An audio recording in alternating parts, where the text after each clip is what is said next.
Hi guys, ayan po. Nag-try po ako gumawa ng lotus flower guys. Ayan.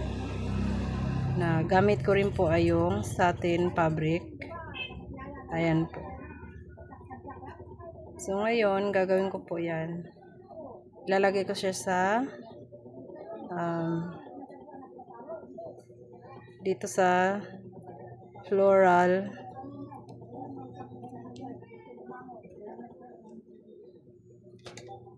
Ayan. Tutupi lang siya ng konti.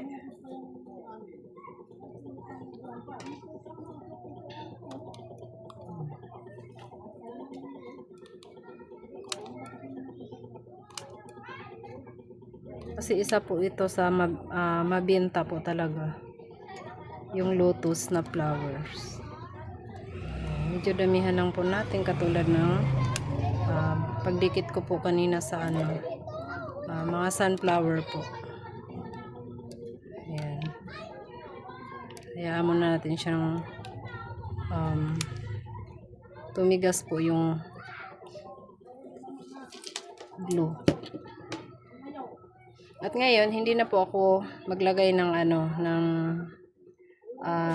kulay green na tela. Yung tulad ng ginawa ko kanina. So, pwede naman po na diretso na po siyang lagyan ng passive wire.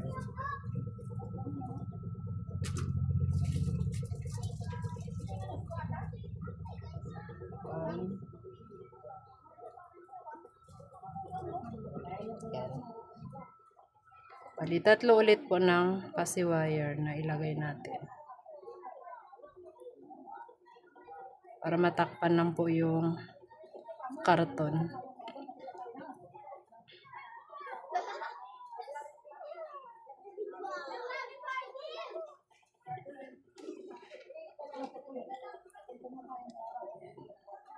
Kailangan na siyang ganitohin.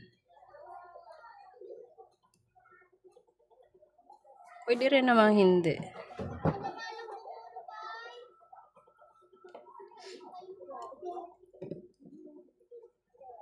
Pwede rin diretso lang.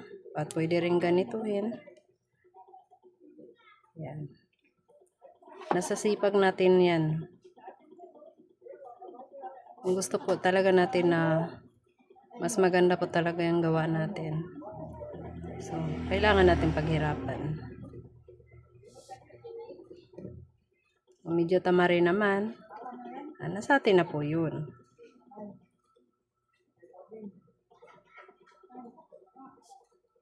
Yan.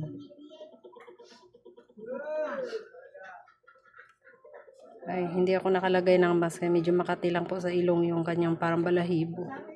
Minsan po natatanggal siya. So, kailangan po talaga mag-mask.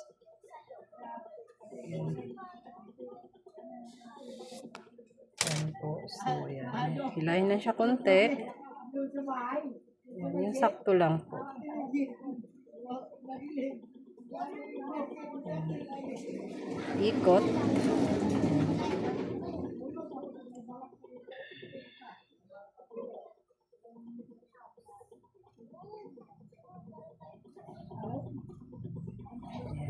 Sa tingin ko, kasya lang po yung yung tatlong passive wire po. So, ngayon, konti lang. Para lang didikit siya. Ayan. At,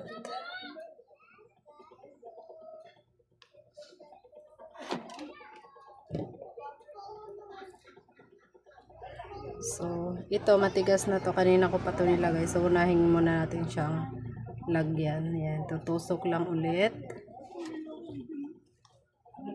Ayan po. Gaganyan lang po siya.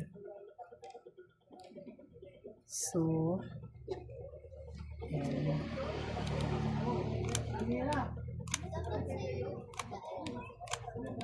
Lagyan lang natin ng glue.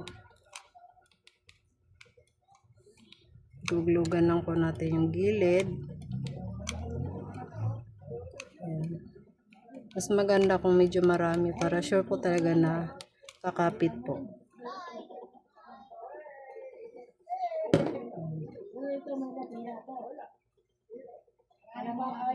Ganyan lang po.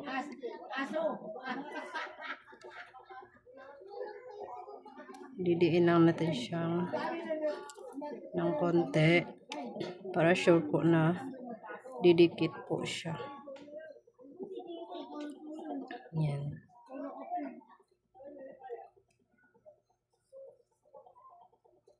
Ayan na po. Sure na po talagang dumikit na. Ayan.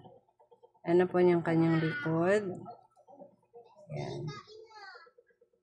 Isa po talaga ito sa napakabenta po noong nakaraang Valentine's. Kahit na Valentine's or Mother's Day, Teacher's Day, yan, mabenta rin po ito siya. Yung lotus flower.